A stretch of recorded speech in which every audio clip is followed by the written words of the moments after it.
Olá e bem-vindos a mais um episódio de E aí, professor? Olá, Walter. Oi, Martin. Você vai bem? Eu vou bem. Que bom, eu vou bem.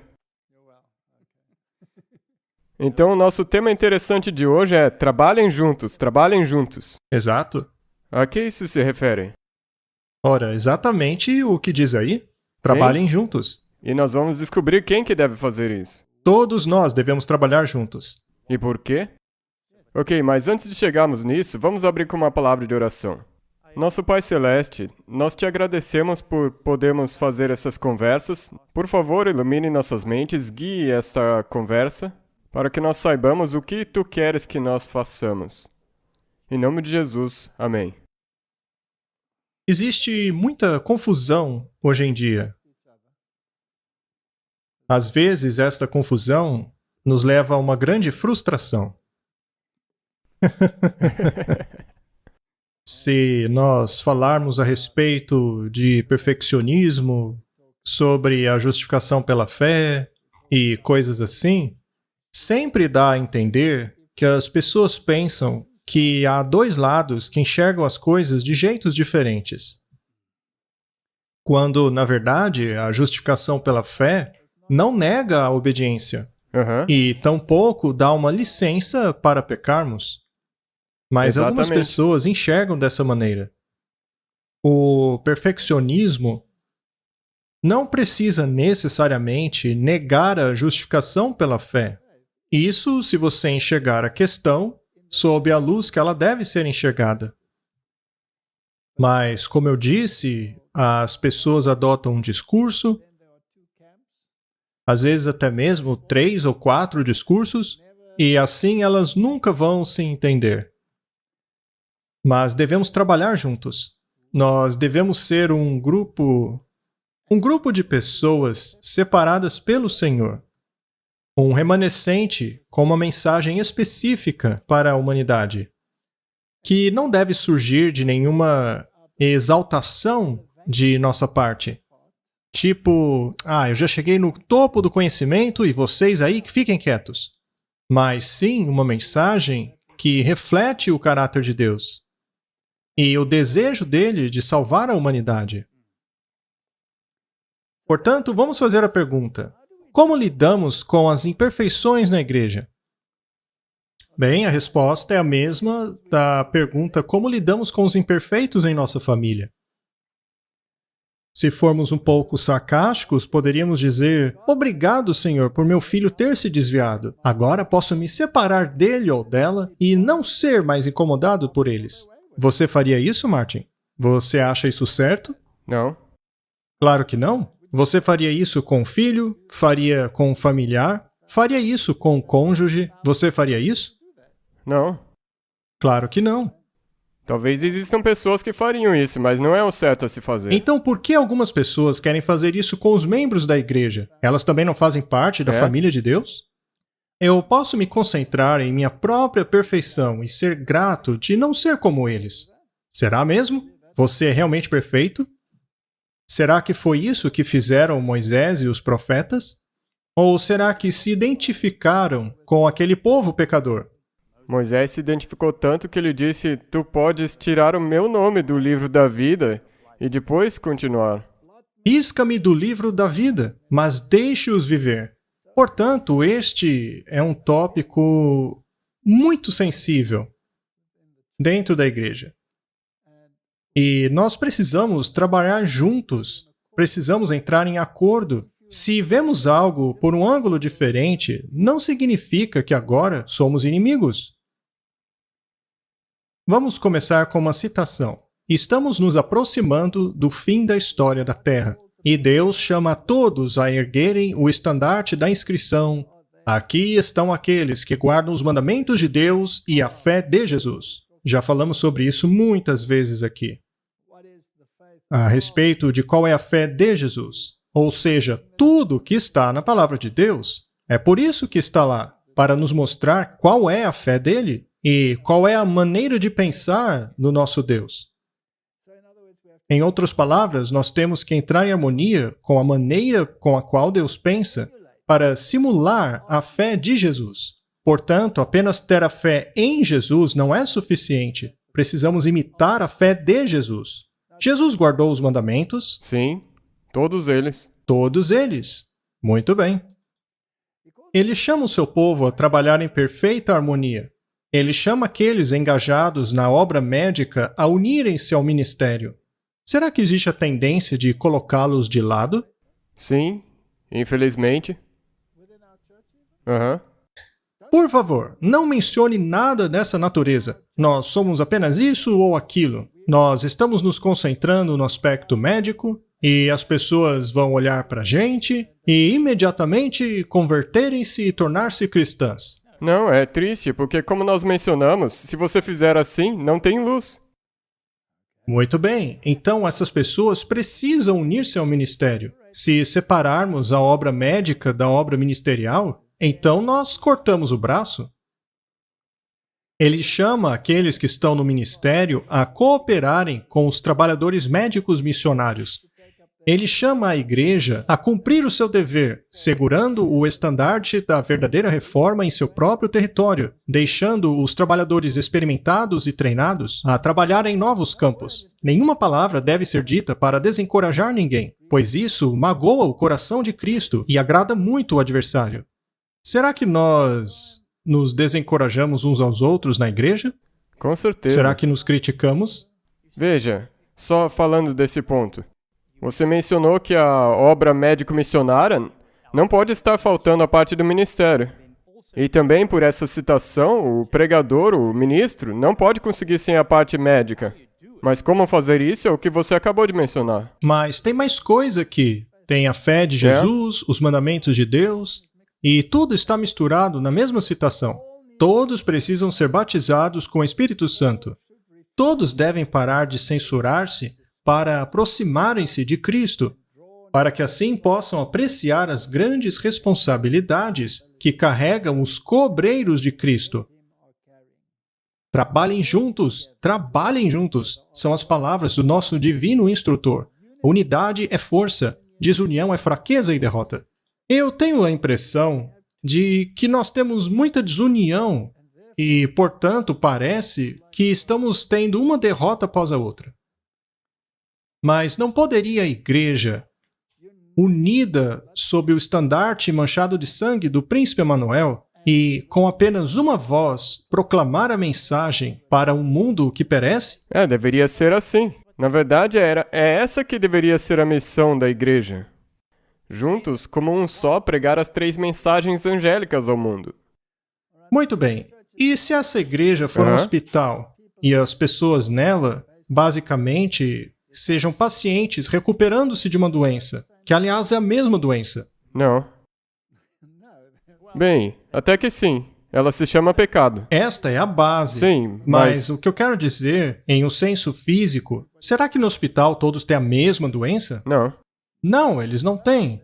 Eles têm diferentes doenças. Enquanto um tem uma coisa, o outro tem outra. Portanto, o pecado possui ênfases diferentes. E será que isso torna um paciente melhor do que o outro? Não. Não, porque pecado é pecado. E o salário do pecado é a morte. Então todos estamos morrendo. Nós precisamos de um bálsamo celestial. Temos aqui um artigo da Review and Herald, de 1908. Essas palavras foram ditas de maneira clara e enfática. Confessem suas faltas uns aos outros e orem uns pelos outros para que sejam curados. Se você vai confessar a sua falta a outra pessoa, isso implica que você tem faltas. Bem, qualquer um que diz que não tem faltas é um mentiroso. E a Bíblia diz para confessarmos as faltas uns aos outros. Mas as traduções modernas mudaram isso para pecado. Confessem os seus pecados. Os pecados devem ser confessados apenas a Deus. Exatamente. Pois isso é apenas entre Deus e você. Mas as faltas... Veja, eu tenho esse temperamento, seja lá o que for.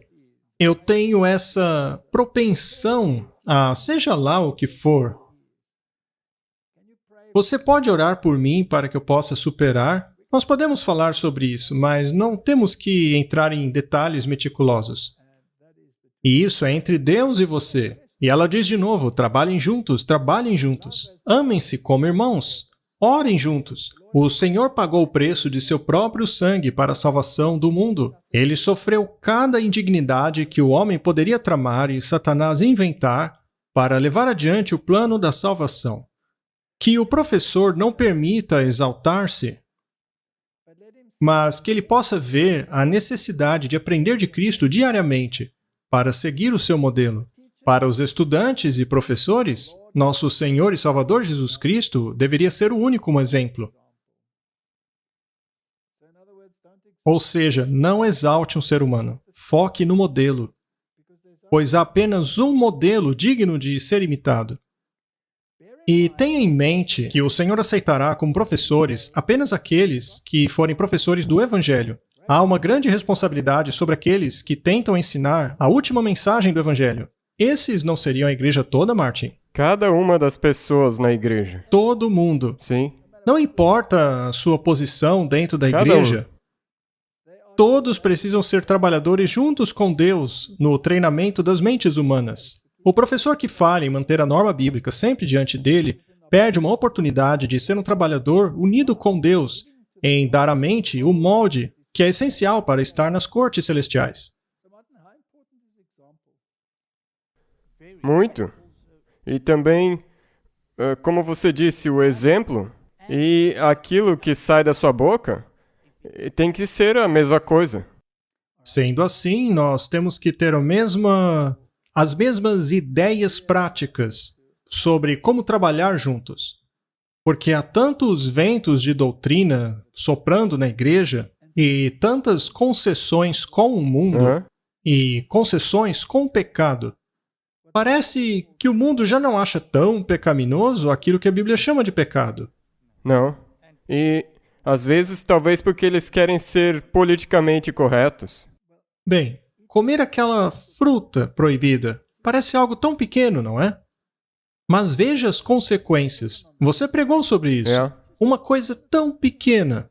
Apenas dar uma mordidinha na fruta. E todas as consequências que vieram disso são indescritíveis. Apenas veja os noticiários e você verá as consequências. Então, o exemplo é algo muito, muito importante. E então, nós temos essa questão da dicotomia. Essa questão de sair e separar-se. E há tanta controvérsia sobre esta dicotomia. Existe muita controvérsia a respeito de separar-se. O argumento é, se você se separar dos outros, como vai alcançar alguém? Não é isso que eles dizem? É uma pergunta tão ilógica, mas é isso que as pessoas perguntam. E elas amam citar Paulo, quando ele disse que tornou-se todas as coisas por todos os homens. Ora, mas será que eu vou praticar o seu pecado apenas para alcançar você? Eu vou pro bar e vou beber uma cerveja com você só porque eu estou tentando te alcançar. E dessa maneira, acaba surgindo um laço entre nós. Só que ao mesmo tempo, essas pessoas ignoram a grande lista que Paulo fez das coisas que não devíamos praticar mais. Muito bem. 1 Reis 8:53. Pois tu os separaste dentre os povos da terra, para ser a sua herança, como tens falado pelo ministério de Moisés teu servo, quando tiraste os nossos pais do Egito, Senhor Deus. Então veja que o próprio Deus os separou. E a separação é algo que o homem não gosta muito. O lema do mundo hoje é ecumenismo e não separação. Na verdade, o Papa chega a condenar os chamados separatistas. Com certeza, nós já mostramos isso inúmeras vezes. Muito bem, vamos para o Novo Testamento. 2 Coríntios 6,14. Não se ponham em julgo desigual com os descrentes, pois o que tem em comum a justiça e a maldade? Ou que comunhão pode ter a luz com as trevas? Próximo verso. Que harmonia há entre Cristo e Belial? Que há de comum entre o crente e o descrente? Que acordo existe entre o templo de Deus e os ídolos? Pois nós somos o santuário do Deus vivo. Como disse Deus, habitarei com eles e entre eles andarei. Serei o seu Deus e eles serão o meu povo. Ele não está baseando a sua fé no Antigo Testamento? Sim. E quem é que está falando aí? O Paulo está falando. Exato. E ele está reiterando tudo aquilo que disse o Antigo Testamento. Então vai ser mais difícil se eles disserem que o Velho Testamento não é mais Ele chega válido. até mesmo a citar 1 Reis. Portanto, saiam do meio deles, separem-se, diz o Senhor. Não toquem em coisas impuras e eu os receberei. E lhes serei pai, e vocês serão os meus filhos e minhas filhas, diz o Senhor Todo-Poderoso. Mas será que separação significa isolamento? Não, porque é aí que vem o X da questão. Exatamente. Separação não é a mesma coisa que isolamento. Porque os israelitas fizeram a parte da isolação, especialmente quando Cristo veio a essa terra. Exato. E uma vez que você começa a isolar-se, você então perdeu o foco, pois Deus veio para salvar os pecadores. E se Ele salvou a você, quer dizer que Ele quer salvar o teu próximo também? Importante. Então, não é um ato individual, uma vez que você está salvo. Aí então você também tem que ajudar os outros. Muito bem, então precisamos encontrar uma maneira de nos aproximarmos, mas existe o jeito certo de fazê-lo. E o jeito certo baseia-se na verdade. Baseia-se na fé de Jesus. Não pode basear-se no secularismo ou em questões sociais, mas deve se basear na fé de Jesus. Sim. Então, ele nos chama para fora do mundo, mas não nos chama para fora da igreja. Devemos tomar cuidado com aqueles que querem separar o rebanho. Essas pessoas formam um rebanhozinho aqui, um rebanhozinho lá. Precisamos tomar cuidado com isso. Coré era um separador de rebanho. Ele disse: para Coré, aquilo não era certo. Por que Moisés tinha que ser o único a conversar com Deus? Todos somos santos. E eles descobriram que este caminho era um caminho muito perigoso. E se formos a Hebreus capítulo 10, verso 22, lemos o seguinte: cheguemo-nos com verdadeiro coração, em inteira certeza de fé, tendo os corações purificados da má consciência e o corpo lavado com água limpa. Você percebe que há uma purificação aqui? Você tem que se livrar de qualquer coisa que esteja te contaminando. Muito bem. Retenhamos firmes a confissão da nossa esperança, porque fiel é o que prometeu. E consideremo-nos uns aos outros para nos estimularmos ao amor e às boas obras, não deixando a nossa congregação como é de costume de alguns, antes admoestando-nos uns aos outros, e tanto mais quanto vedes que se vai aproximando aquele dia. Não existe uma tendência de nos separarmos cada vez mais? Bem, se você olhar para o que está acontecendo na nossa igreja hoje em dia, nós podemos ver que Satanás tem estado muito ocupado. Algumas pessoas acham ruim eu ter dito que precisamos ficar firmes e não sairmos de nossa igreja. Mas alguns dizem: como eu posso ficar dentro de uma igreja que faz exatamente o oposto de tudo que diz o espírito de profecia?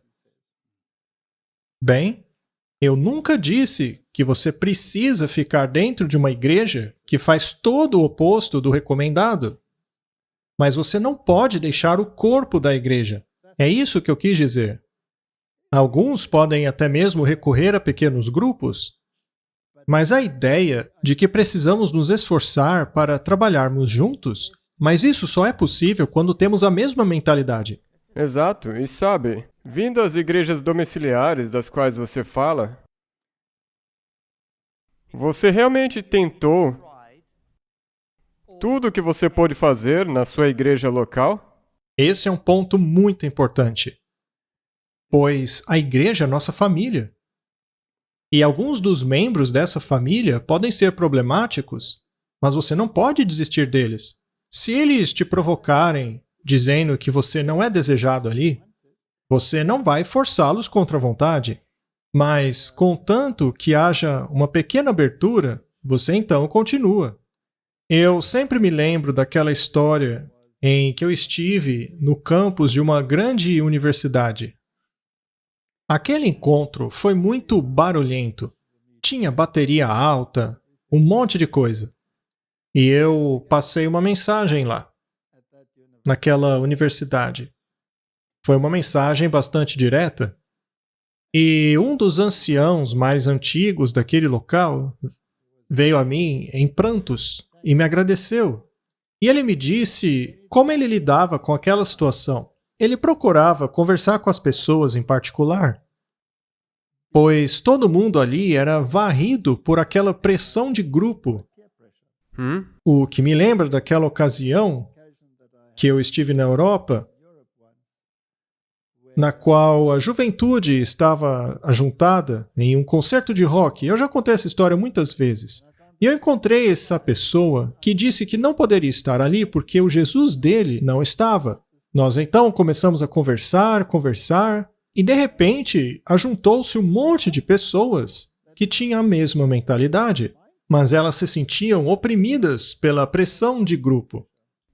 Sim, porque é isso que eu quero dizer também Porque eu tenho muita certeza que existem muitas pessoas em todas as igrejas que sentem a mesma coisa que você. Então encontre eles. Porque lembre-se, Deus quer que todo mundo naquela igreja, até mesmo as igrejas apostatadas, sejam salvos. Então você tem que trabalhar nisso. Eu conheço algumas igrejas em que a escola sabatina, por exemplo, ela se divide em grupos.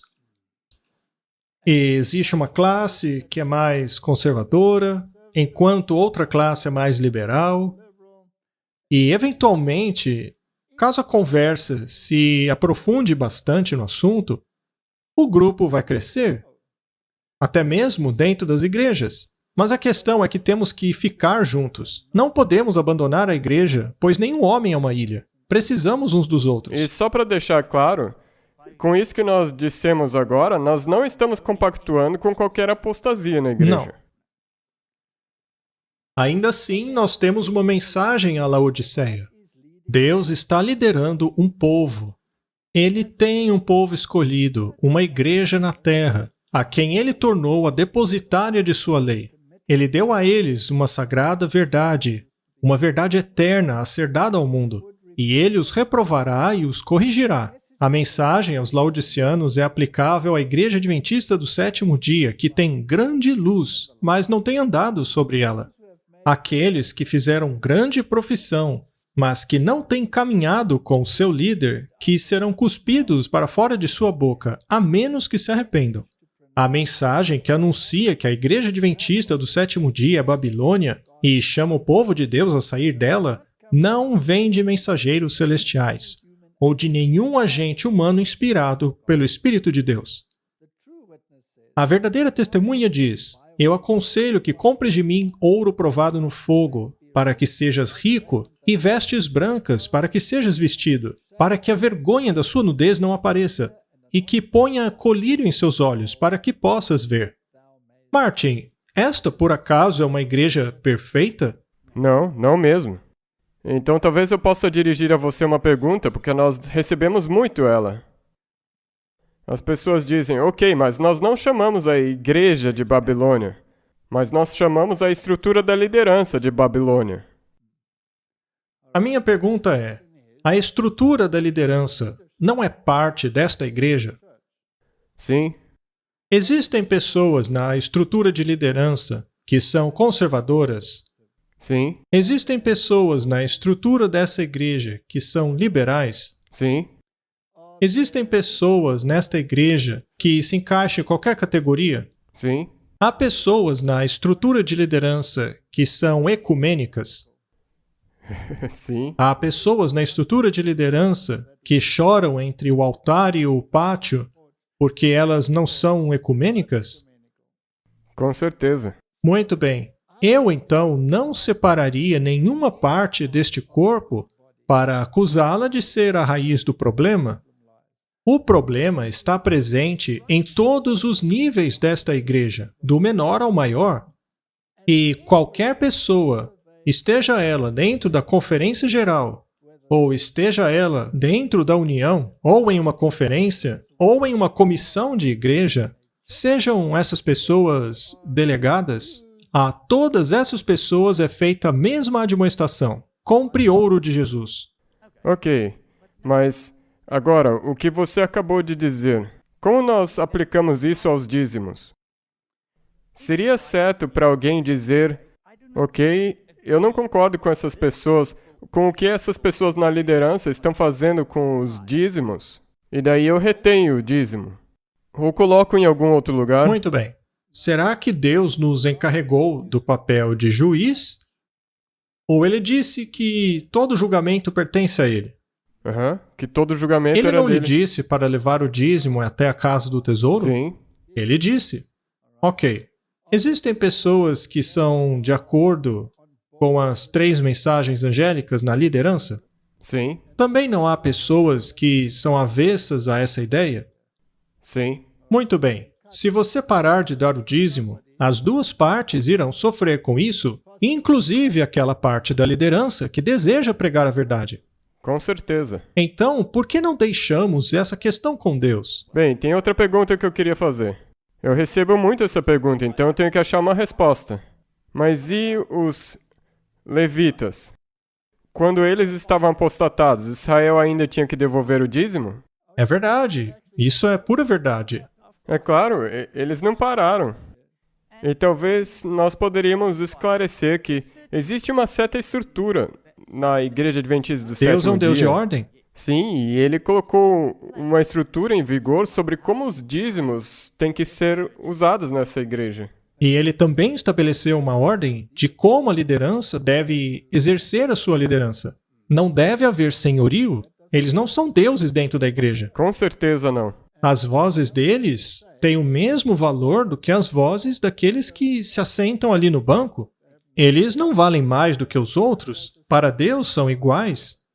Todos Exatamente. nós da igreja estamos exatamente no mesmo barco. Exatamente. E só para deixar claro, não é tão fácil assim de usar mal os dízimos. Talvez as ofertas até podem ser um pouco não bem usadas. Mas há uma estrutura bastante firme em relação ao dízimo. Sim, eu só queria falar disso porque nós recebemos muitas perguntas de pessoas falando desse tema. Bem, a minha resposta sempre será: o que diz o Senhor? A casa Seja do lá o tesouro. que ele disse, é isso que devemos fazer, não é? Eu repreendo e disciplino aqueles que amo. Por isso, seja diligente e arrependa-se. Eis que estou à porta e bato. Se alguém ouvir a minha voz e abrir a porta, entrarei e cearei com ele e ele comigo. Existe coerção aqui, Martin? Não mesmo. Jesus bate a Sim. porta, mas não há coerção. Ele não abre a porta. Ele não força a porta. Você abre se quiser. Ao vencedor darei o direito de sentar-se comigo em meu trono, assim como eu também venci e sentei-me com meu Pai em seu trono. Pode até ser possível ao homem sentar em um trono, mas é muito mais difícil ao homem sentar no trono de Deus. Sim, Sentar-se no trono de Deus significa fazer parte do processo de decisão. Você faz parte do trono. Não é simplesmente uma cadeira na qual nos assentamos, mas é fazer parte do processo de decisão. Isso revela o quão inclusivista é Deus. Isso é realmente incrível. Sabe, Martin, esse Deus sobre o qual estamos falando não possui nele um pingo de coerção. e nada de egoísmo. Ele é inclusivista. Eu não conheço nenhuma outra divindade em nenhum sistema religioso que possui este caráter. É? E se você ver quando Deus faz um conselho com todos os representantes de todos os outros mundos, e ele aconselha, ele é soberano, ele é onisciente, ele tem tudo, mas mesmo assim ele inclui a todos. O nosso incrível. Deus é um Deus maravilhoso. Muito bem, e quanto aos profetas? Todos eles foram identificados com Israel pecador? Eles não disseram: ora, povo, por que vocês não seguem o meu exemplo maravilhoso? Acho que Paulo disse algo parecido uma vez, mas ele o disse com certa ironia. Vamos ler Neemias 1, verso 1. As palavras de Neemias, filho de Acalias.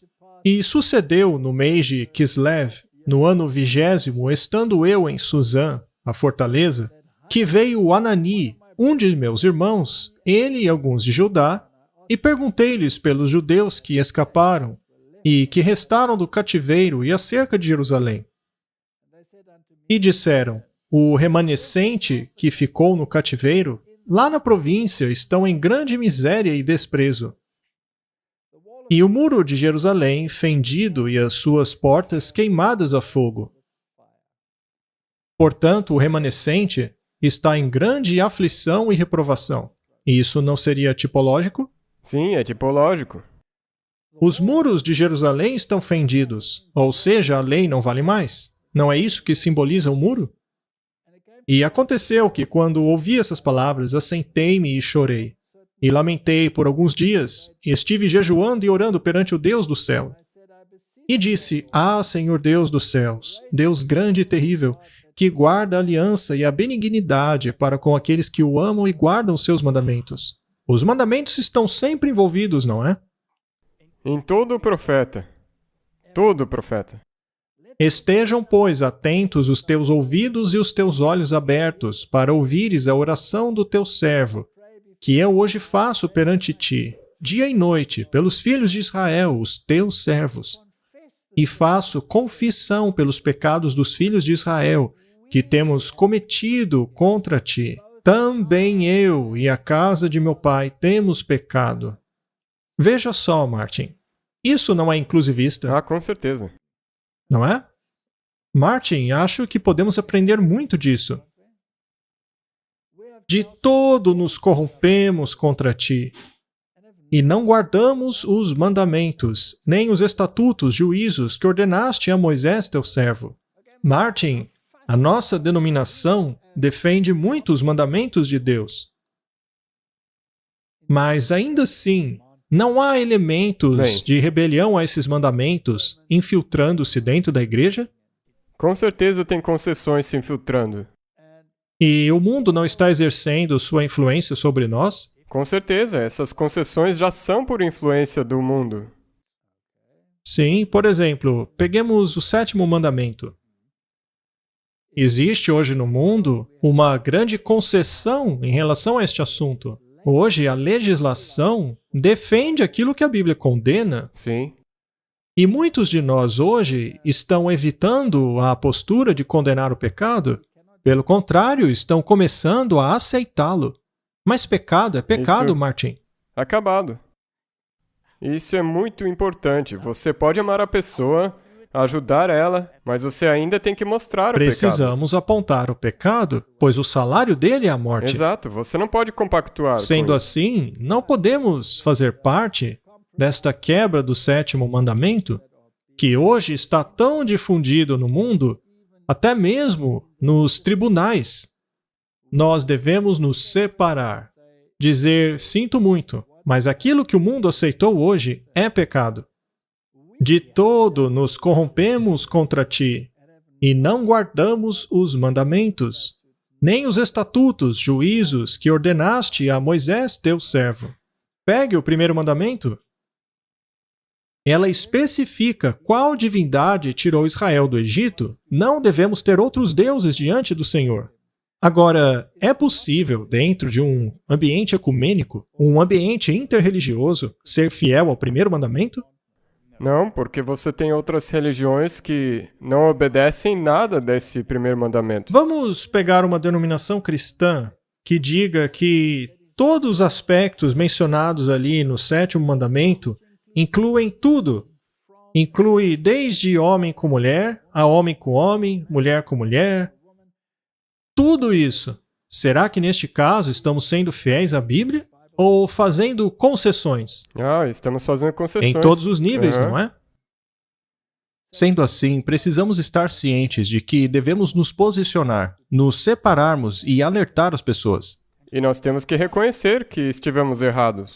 Sim, que temos estado em falta e pessoalmente transgredido a lei. Lembra-te, pois, da palavra que ordenaste a Moisés, teu servo, dizendo: Vós transgredireis e eu vos espalharei entre os povos. Mas se voltarem para mim e obedecerem os meus mandamentos e os puserem em prática, mesmo que vocês estejam espalhados pelos lugares mais distantes debaixo do céu, de lá eu os reunirei e trarei para o lugar que escolhi para estabelecer o meu nome.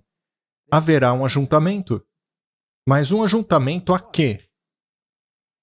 Trabalhar juntos para guardar os mandamentos. A guardar os mandamentos. Então, temos que chamar as pessoas para fora do mundo e mostrá-las que precisam guardar os mandamentos. E será que isso nega a justificação pela fé? Não, não mesmo. Ela incorpora isso. Ah, muito bem dito, Martin. Estes são os teus servos, o teu povo. Tu os resgataste com o teu grande poder e com o teu braço forte. Senhor, que os teus ouvidos estejam atentos à oração desse teu servo e à oração dos teus servos que têm prazer em temer o teu nome. Faze com que hoje este teu servo seja bem-sucedido, concedendo-lhe a benevolência deste homem. Nesta época, eu era o copeiro do rei. Salmo 106. Nós pecamos com os nossos pais. Nós cometemos iniquidade. Nós agimos perversamente. Será que estamos prontos a fazer isso como denominação? Eu acho que está na hora. Eu não sei se nós estamos preparados, mas temos que chegar nisso. Precisamos chegar lá. E se não conseguirmos, Nós não vamos conseguir. não conseguiremos, não faremos parte daqueles que trarão o grande clamor. Foi do agrado do Senhor, por amor de sua retidão, tornar grande e gloriosa a sua lei. Martin, não dá para ser mais claro do que isso. E as pessoas ainda dizem que a lei acabou, que ela é obsoleta. Não tem como ela ser Não. obsoleta. Isso é ridículo. Eu, hoje mesmo, estava falando numa aula com uma menina. Ela tem uns 14 anos de idade. E quando nós falamos de que algumas pessoas dizem que o Velho Testamento tem que ser anulado e até mesmo a lei, Não é mais válido. ela disse, mas isso não faz sentido. E ela só tem 14 anos? Eu disse pra ela, sabe de uma Eu coisa? queria poder transplantar o cérebro dela para um monte de pessoas. Exatamente, então, ela estava falando, nós falamos disso também. Ela disse, por acaso a lógica abandonou as pessoas? E esse é exatamente o problema. Isso é tão lógico, se você ler a Bíblia. É impossível anular a lei e o Velho Testamento. Vamos ler mais uma vez, Martin. Foi do agrado do Senhor, por amor de sua retidão, tornar grande e gloriosa a sua lei. Será que dá para separar a lei da justiça de Cristo? Não, Justificação não é fazer a justiça? E o que é que define a justiça? guardar a lei. Ora, a lei define. Porém, este é um povo saqueado e roubado. Todos foram apanhados em cavernas e escondidos em prisões. Tornou-se presa sem ninguém para resgatá-lo. Tornou-se despojo sem que ninguém o reclamasse. Esta é a nossa condição hoje. Nós precisamos, sabe o que, Martin? Voltar à essência da coisa. O que foi que mexeu com você quando você descobriu a mensagem do remanescente? Não foi o fato de que você era o transgressor da lei? Tudo que eu achava que estava certo, estava errado. Exatamente. E quando eu descobri que a lei tinha sido alterada e que eu vivia transgredindo a lei do Senhor, isso me chocou. E aí eu comecei a pesquisar e descobri todo o restante. Sobre o anticristo, sobre justificação pela fé, todo o engano do inimigo. Mas eu cheguei ao ponto de perceber que eu estava vivendo em transgressão à lei de Deus. E sendo assim, eu estava completamente E perdido. sabe de uma coisa? É hora de perceber que nós pecamos. Isso inclui a gente também. Você não pode dizer minha igreja, aquela igreja, todas aquelas pessoas. Nós precisamos tomar cuidado para não sermos levados por qualquer vento de doutrina evangélica. Isaías, capítulo 42, verso 23 diz: Qual de vocês escutará isso ou prestará atenção, muita atenção no tempo vindouro? Quem entregou Jacó para tornar-se despojo? Não foi o Senhor, contra quem temos pecado? Pois eles não quiseram seguir os seus caminhos, não obedeceram à sua lei. Então, Deus simplesmente os entregou. É como Paulo diz, entregou-os a Satanás. E então eles gemeram. Mas por quê? Porque eles caminhavam contra a lei. Por isso, derramou sobre eles a indignação da sua ira. e a força da guerra, e lhes pôs labaredas em redor. Porém nisso não atentaram, e os queimou, mas não puseram nisso o coração. Ou seja, teimosia. Eu acho que esse é um dos principais problemas que Ó nós temos. Senhor, apesar de nossas iniquidades testificarem contra nós, faça-o por amor ao seu nome, porque as nossas falhas são muitas e temos pecado contra ti. Isso descreve a condição da igreja. Não importa se estamos falando sobre Neemias, ou sobre Isaías, ou sobre Jeremias, todos eles apresentam essa linguagem inclusiva de que todos nós pecamos. É incrível ver isso. Mas e Daniel? Daniel se identificou com o seu povo, pois diz, nós pecamos. Daniel 9, verso 5. Pecamos e cometemos iniquidades e procedemos impiamente. Fomos rebeldes, apartando-nos dos teus mandamentos e dos teus juízos. Viu só? O tempo inteiro. Essa que é a linha corrente. Ó Senhor, a nós pertence a confusão de rosto, aos nossos reis, e aos nossos príncipes e aos nossos pais, porque pecamos contra ti. Nós pecamos, Martin. E ele continua, sim, todo Israel transgrediu a tua lei, desviando-se para não obedecer a tua voz. Por isso, a maldição e o juramento que estão escritos na lei de Moisés, servo de Deus, se derramaram sobre nós, porque pecamos contra ele. Agora, pois, ó Senhor nosso Deus, que tiraste o teu povo da terra do Egito com mão poderosa e ganhaste para ti nome, como hoje se vê, temos pecado, temos procedido impiamente. E agora talvez eu possa dizer, em caso alguém ainda não tenha percebido, isso também está falando de nós, a igreja. Está falando da gente, com certeza. Martin, como isso afeta a justificação pela fé? Vamos consultar a Bíblia, a Palavra de Deus. Podemos? Bem, nós somos bons nisso. Vamos lá, então. Vamos a Romanos, capítulo 10. E sabe de uma coisa? O livro de Romanos é incrível. Foi ele que impulsionou a reforma protestante. É, ele pode ser... Um livro mal compreendido? Pode ser também um livro muito mal entendido. Então vamos ver, vamos dar uma olhada. Vamos ver até onde podemos chegar. Capítulo 10. Irmãos, o bom desejo do meu coração e a oração a Deus por Israel é para a sua salvação. Eles viviam em apostasia? Sim. Ainda assim, ele queria que eles fossem salvos? Não deveríamos desejar o mesmo? Exato. Então vamos parafrasear. Irmãos, o desejo do meu coração e a oração a Deus pela Igreja Adventista do Sétimo Dia é pela sua salvação. Posso ler assim? Sim.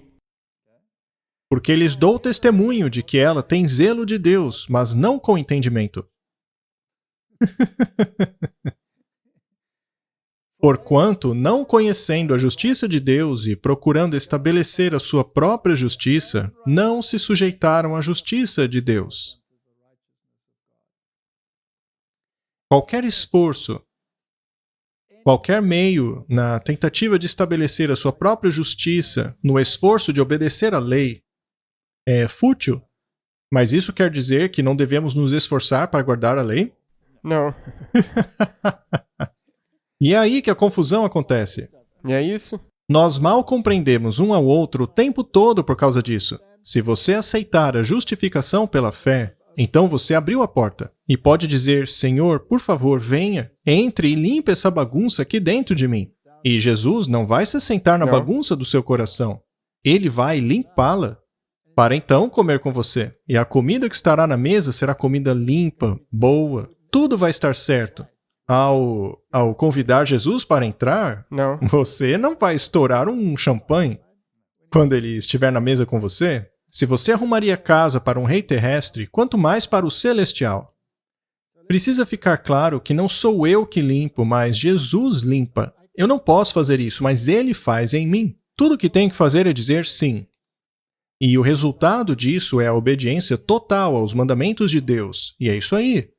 Mas se você desacreditar na justificação pela fé e que por causa disso pode pecar à vontade, isso é simplesmente ridículo. Eu não entendo como um cristão pode pensar assim. Se você aceita a justiça de Cristo, então a lei dele precisa fazer parte da sua vida. Exato. E daí é uma caminhada. Porque o fim da lei é Cristo para a justiça de todo aquele que crê. Será então que ele está dizendo aqui que a lei acabou? Agora a lei já era. Eu acredito em Jesus, o sangue dele está sobre mim, eu não tenho mais que guardar a E lei. o que é que Paulo traz de volta no capítulo 14? Bem, isso só mostra como as pessoas não entenderam. Exato. Ele é o cumprimento da lei. Ele é o clímax máximo da lei. O exemplo máximo do que é viver a lei. Ele é a razão pela qual eu posso usar ele. Usar a justiça dele para ser salvo.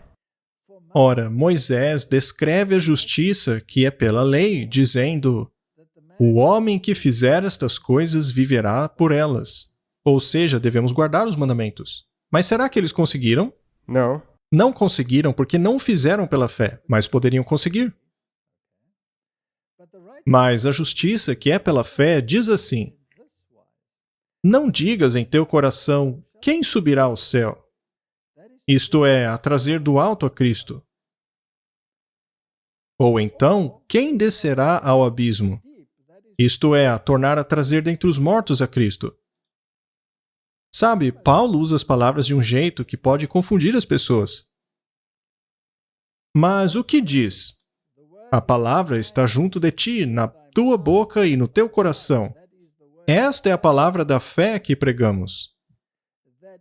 A saber, se com a tua boca confessares ao Senhor Jesus e em teu coração creres que Deus o ressuscitou dentre os mortos, serás salvo. Tá, então eu não preciso fazer mais nada. Só acreditar que Jesus ressuscitou e que Ele é o Senhor, e aí estou salvo. Não, isso não é o que ele disse.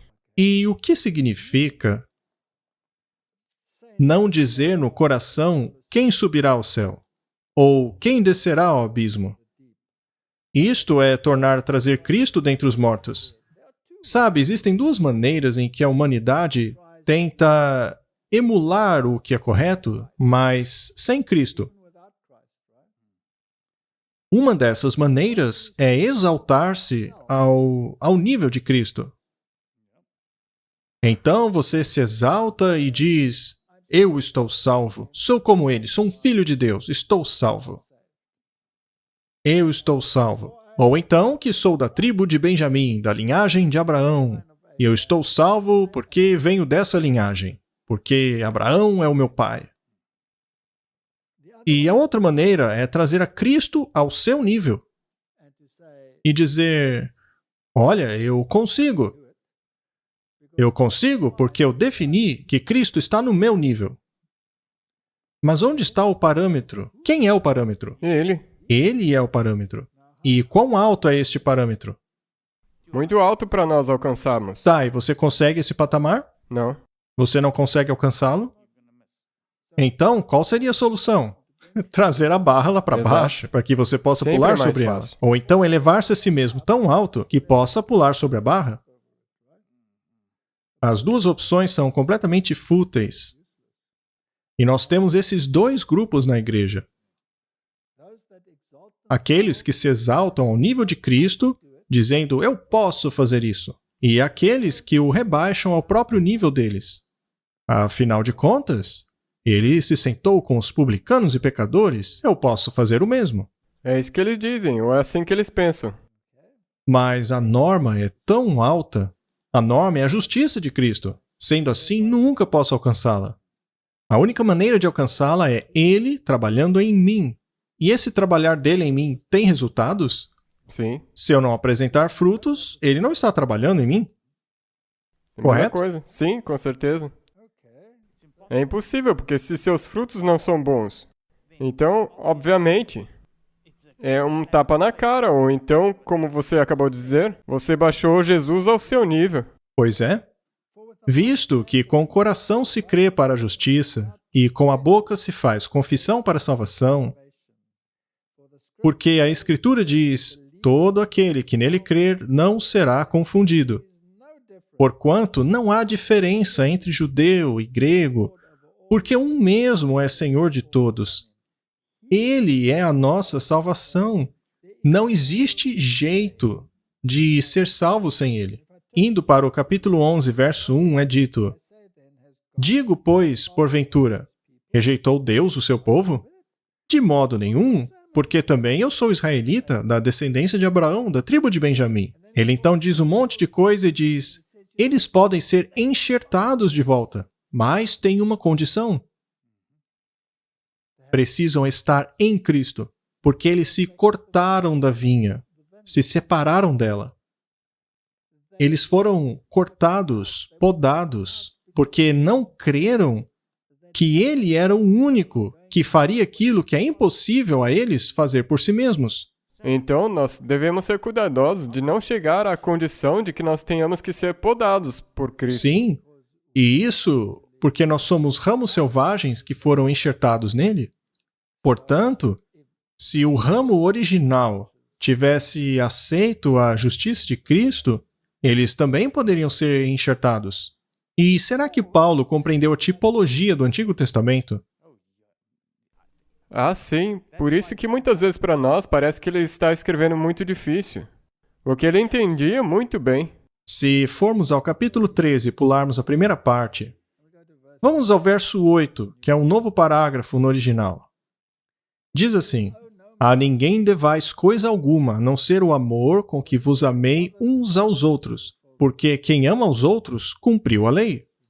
Não adulterarás, não matarás, não furtarás, não dará falso testemunho, não cobiçarás. E se há algum outro mandamento, tudo nesta palavra se resume: amarás ao teu próximo como a ti mesmo. Ou seja, o que ele está querendo dizer é o seguinte: o amor ao próximo é o resumo da lei. Mas isso quer dizer que ele anulou a lei? Não, Pelo contrário. absolutamente. O amor não pratica o mal ao próximo, de sorte que o cumprimento da lei é o amor. Então, se você não demonstra amor e compaixão pelos que estão em erro, neste caso, você é um transgressor da lei. É correto? 100%. Isso é assustador. Eu acho que eu vou parar por aqui. Isso é muito verdade. Sabe, o problema é que as pessoas... Nós já fizemos uma conversa sobre isso, mas as pessoas entendem errado o que é amor. As pessoas não entendem o que é amor. E é por isso que eles dizem que a lei foi abolida. Porque eles enxergam a lei como não contendo amor nela, quando na verdade ela é uma transcrição do amor de Deus. É a incorporação do amor. E Martin, ele estava discorrendo sobre a segunda tábua do Decálogo, não é? Ele estava listando tudo. E aí disse: isto é a base do amor. E aqui, no caso de Daniel, ele disse: nós pecamos, nós agimos perversamente. Não apenas um, mas todos. A única justiça que nós podemos ter é a de Cristo. E também nós temos que agradecer a Ele cada dia por nos ter concedido essa graça pela qual nós podemos continuar. Aqui Paulo está escrevendo a Timóteo, e ele diz assim: esta é uma palavra fiel e digna de toda aceitação, que Cristo Jesus veio ao mundo para salvar os pecadores, dos quais eu sou o principal. Por acaso Paulo se identificava com esse tipo de gente?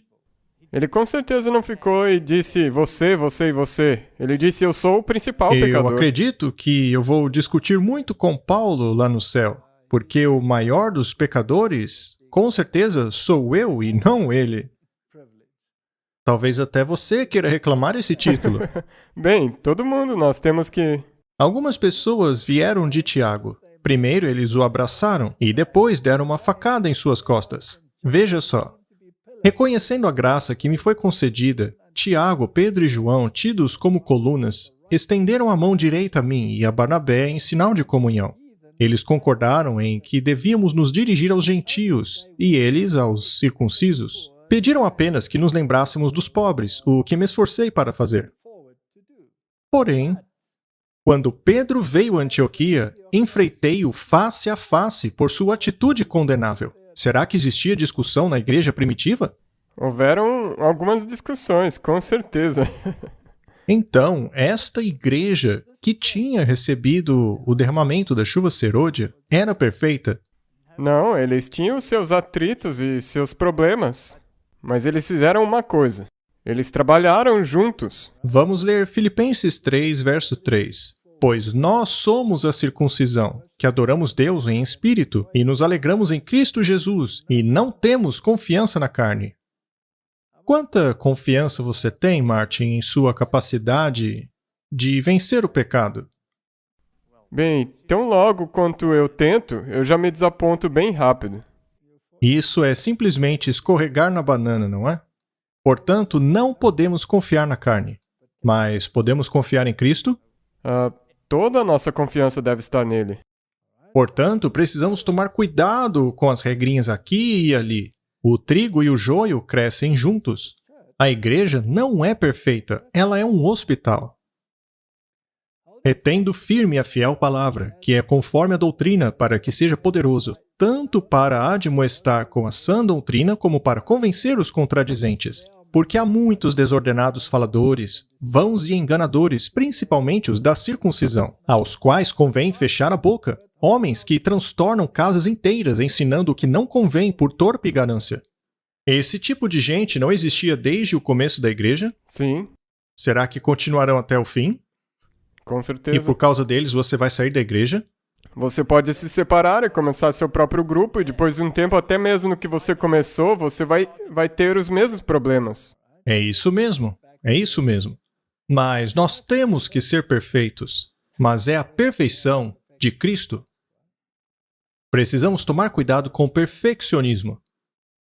Mas algumas pessoas dizem o seguinte: mas Paulo não conseguiu a perfeição. Ele ainda não havia conseguido. Não que ele tivesse conseguido, mas depois ele conseguiu, e nós também podemos. Ora, onde diz na Bíblia que ele conseguiu a perfeição? É Paulo que escreveu a respeito da transformação após a última trombeta, não é? O Espírito de profecia diz que somente após a transformação deste corpo pecador para um corpo glorificado é que nós finalmente seremos impecáveis. Sim. Tá, tudo bem. Mas será então que isto seria um aval para continuarmos pecando, como dizem alguns aí? Não. Você ainda tem que se empenhar em viver sem pecado, com a justiça de Cristo e Jesus te ajudando. Como dissemos antes, o alcoólatra que para de beber não para de ser um alcoólatra. Ele está apenas em remissão, mas ele parou de beber. Ele está utilizando a sua força de vontade e Deus o está ajudando para que ele possa vencer a sua fraqueza e não mais beber. E a mesma coisa acontece com o pecado.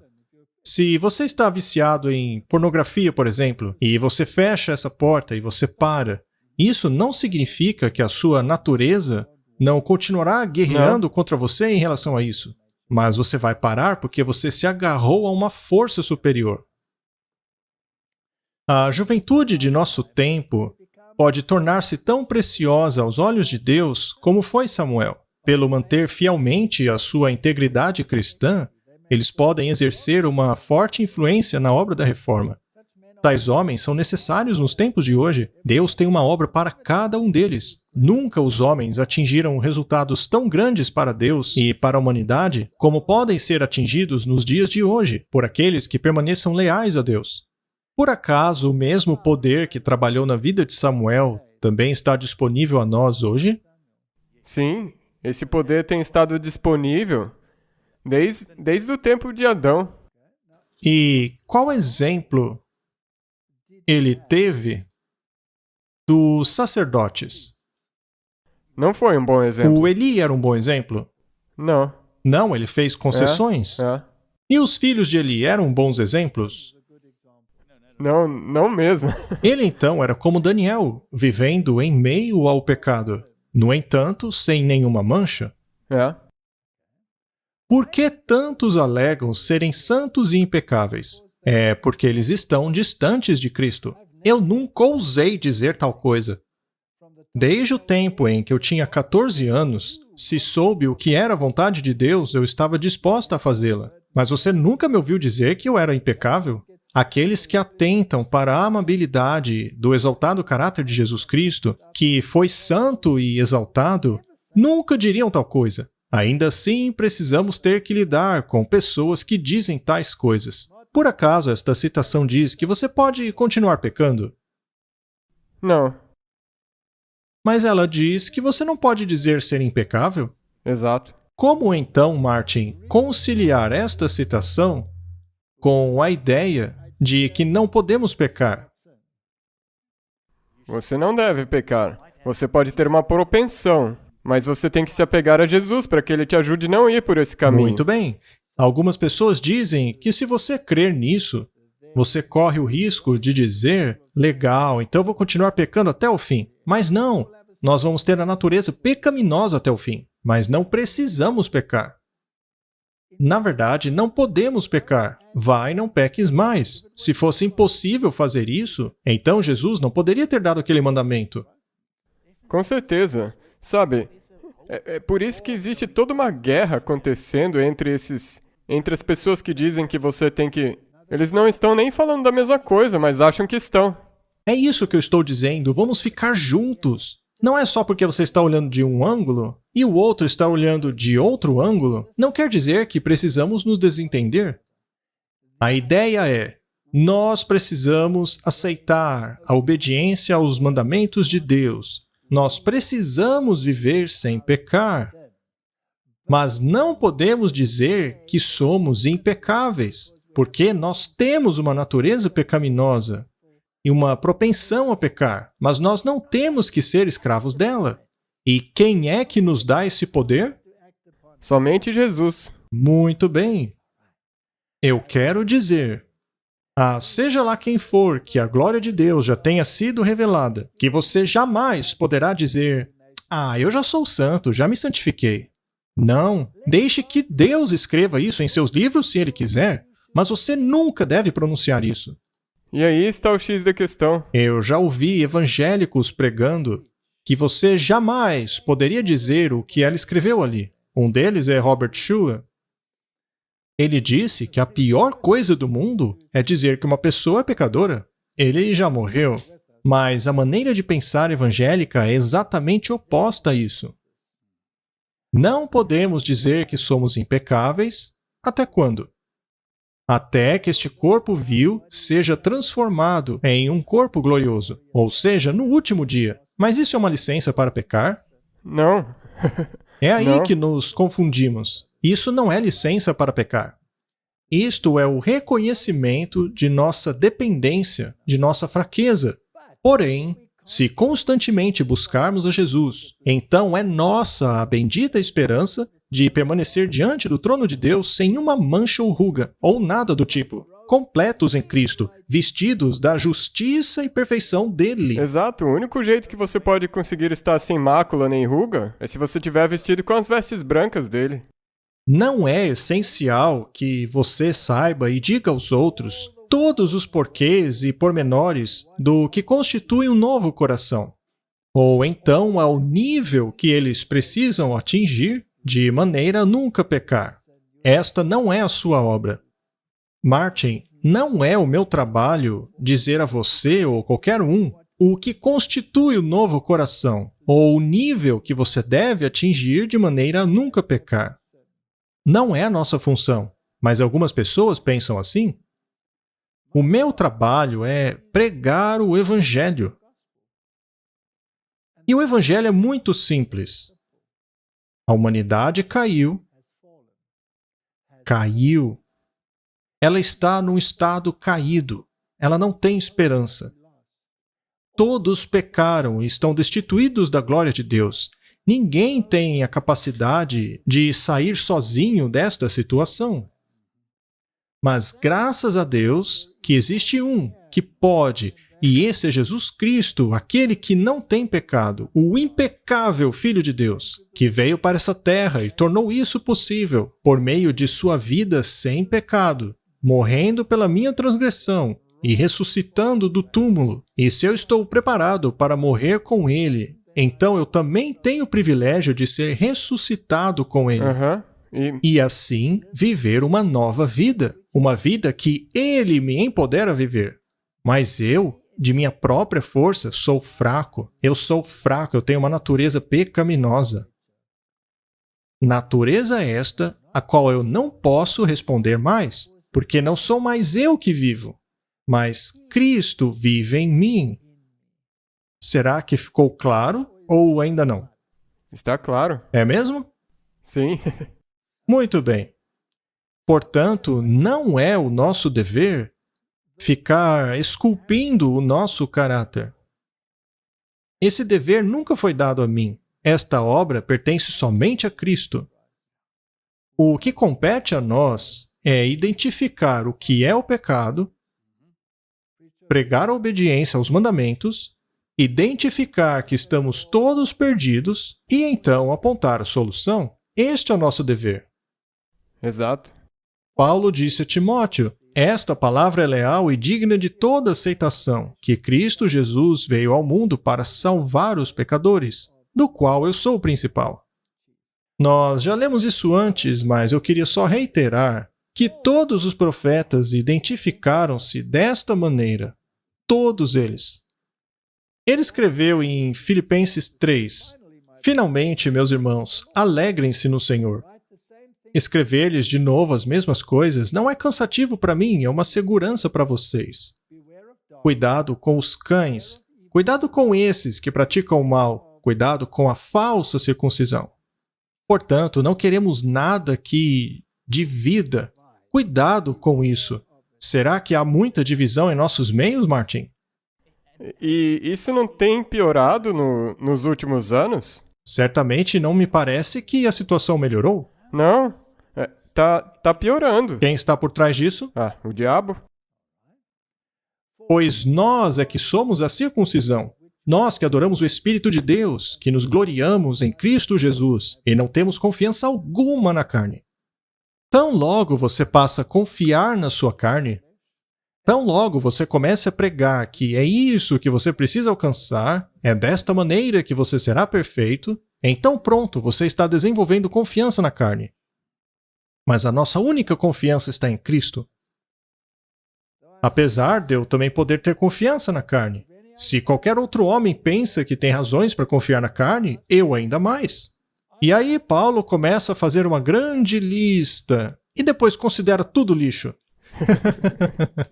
Eu amo o jeito que ele escreve. Isso soa como... É mesmo. Isso soa como Salomão. Sim. A conclusão da questão. Na lista ele diz como ele era bonzão. Eu fui circuncidado no 8º dia da linhagem de Israel, da tribo de Benjamim, hebreus de hebreus, segundo a lei fui fariseu, segundo o zelo fui perseguidor da igreja, segundo a justiça que há na lei, irrepreensível. Ele fazia tudo direitinho. Porém, ainda assim, o que era para mim lucro, passei a considerar perda por causa de Cristo. Ou seja, tudo isso não valia nada. Mais do que isso, considero tudo como perda, comparado com a suprema grandeza do conhecimento de Cristo Jesus, meu Senhor, por quem perdi todas as coisas. Na verdade, eu as considero como esterco para poder ganhar Cristo. Ou seja, todas as obras de Paulo, todo o zelo dele, não passava de esterco. Todas as coisas que você obteve. Será que dá para comparar a algo pior, delas. Martin? Não. Eu acho que não, não é? E ser encontrado nele, não tendo a minha própria justiça que procede da lei, mas a que vem mediante a fé em Cristo, a justiça que procede de Deus e se baseia na fé.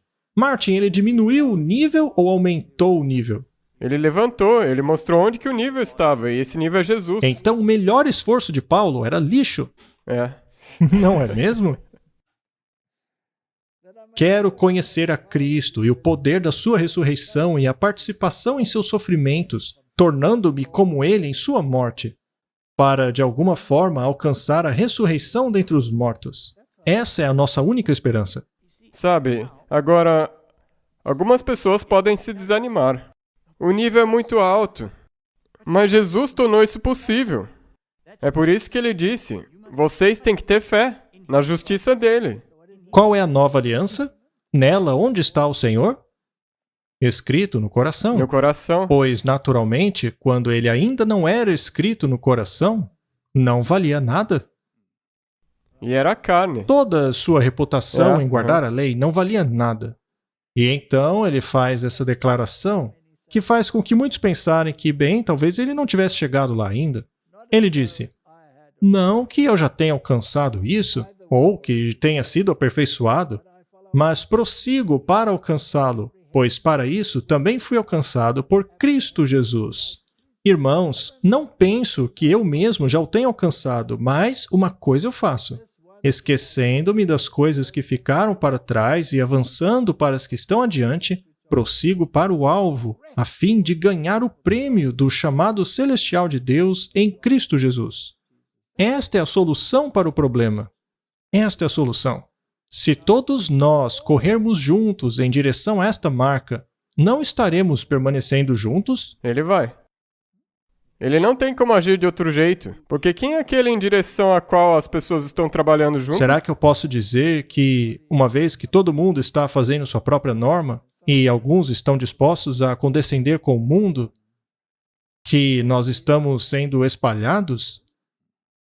Enquanto que, se nós tivéssemos essa norma suprema como nosso foco, e avançássemos juntos em direção a ela, nós automaticamente permaneceríamos juntos. Toda essa conversa, então, é um apelo à igreja. Com certeza, especialmente na época que nós estamos vivendo. Nós temos que, uma vez ou outra, isso vai ter que acontecer. Porque nós temos que continuar, nós temos que prosseguir, como você disse no começo. Essa é a única maneira pela qual o autoclamor vai poder ir adiante. Exatamente. Prossigo para o alvo, pelo prêmio da soberana vocação de Deus em Cristo Jesus. Por isso, todos quantos já somos perfeitos, e como atingir essa perfeição? Fé na justiça de Cristo. Tenhamos esta mentalidade. E se em algum aspecto vocês pensam de modo diferente, isto também Deus lhes esclarecerá. Ou seja, não existe outra mentalidade. É essa ou nenhuma outra. Todavia, naquilo que já chegamos, andemos segundo a mesma regra e sintamos a mesma coisa. Martin, sintamos a mesma coisa. Nós estamos na posição privilegiada de sermos chamados os depositários da lei de Deus. Mas será que você foi chamado a isso por ser uma pessoa super obediente, que a obedece perfeitamente? Será que Paulo foi chamado por esta razão? Ora, sabemos que não. Todo o esforço dele era como esterco. Assim como você também estava e eu estava. Então, se não tivermos esta mentalidade, nós nunca permaneceremos juntos. Muito bem, Martin, a gente pode falar e falar e falar. Eu acho que devemos concluir com um pensamento. É um pensamento que está lá em Judas. Você sabe o que eu gosto do livro de Judas? Você sabe como ele começa a carta dele? Ele diz, Judas, servo de Jesus Cristo e irmão de Tiago, aos que foram chamados, santificados em Deus Pai e conservados por Jesus Cristo. Martin, sobre quem estamos falando aqui? Este daqui era Judas, é o irmão de Jesus. Ele era o meio-irmão de Jesus. Mas ele não refere-se a si mesmo como sou Judas, o irmão de Jesus. É? Não, ele diz, eu sou Judas, o servo de Jesus Cristo, irmão de Tiago. E Tiago também era meu irmão de Jesus, mas ele se chama de servo. E agora, se formos a Tiago, vamos a Tiago. Vamos ao comecinho de Tiago. Veja o que Tiago diz. Tiago, um servo de Deus e do Senhor Jesus Cristo, às 12 tribos que foram espalhadas. Você viu só, Martin? Isso não é inacreditável? Não é verdadeira humildade? Isso é incrível. Tiago cometeu deslizes? Ah, sim. E Pedro cometeu deslizes? Sim. Pedro não defendeu Judas? Sim. Sim? Interessante, não é? Até o Paulo, ele teve problemas com Marcos. no começo. Sim, e Barnabé ficou bravo porque Marcos era o seu sobrinho. Ali tinha todo tipo de besteira, mas no final eles trabalharam juntos. Sim, e Paulo foi embora com os dele, e ele tentou avançar, mas o Espírito Santo o parou, e ele tentou e não conseguiu nada. É fascinante. Mas vamos terminar com Judas. Mas vós, amados, edifiquem-se na santíssima fé que vocês têm, orando no Espírito Santo. Mantenham-se no amor de Deus, enquanto esperam a misericórdia de nosso Senhor Jesus Cristo os leve para a vida eterna. E tenham compaixão daqueles que causam diferença. Precisamos ser uma igreja compassiva, Martin. Precisamos cuidar dos pisoteados. Precisamos cuidar daqueles que estão feridos. Precisamos parar de sermos tão exaltados e poderosos e querer julgar todo mundo. E a outros salvem, tirando-os do fogo. A outros ainda mostrem misericórdia com temor, odiando até a roupa contaminada pela carne. Ou seja, precisamos ser puros. Mas isso não significa que você não vai sujar suas mãos. Você pode se queimar ao tirar alguém do fogo? Sim, é possível. E agora vem uma das mais belas declarações da Bíblia. Ora, aquele que é poderoso para vos guardar de tropeçar e apresentar-vos irrepreensíveis com alegria perante a sua glória. Ao único Deus, sábio, Salvador do mundo, seja glória e majestade, domínio e poder para sempre. Amém. Não vale a pena nos unirmos ao redor disto? É a única coisa. Este é o fator unificador. Exato. É o que deu força à igreja primitiva. E é isso que deveria dar força à última igreja. Certeza. Vamos orar. Querido Pai, a nossa igreja tem estado em tamanha confusão e nós temos que admitir, Senhor, que nós temos falhado, nós temos feito indulgências com o mundo, nos unindo a concílios ecumênicos. Fazemos parte de coisas que não deveríamos fazer. Temos feito parte de coisas que os pés daquele que se separou não deveriam pisar. Nós temos feito todas essas coisas. E ainda assim, o Senhor quer derramar o seu Santo Espírito sobre nós, sobre todos aqueles que têm a fé de Jesus. O Senhor nos deu uma comissão muito especial. O Senhor nos deu ordem de marchas muito precisas. Ajuda-nos, Senhor, a ficarmos juntos, trabalharmos juntos para completar a grande comissão. Queremos ir para casa. É a minha oração em nome de Jesus. Amém. Amém.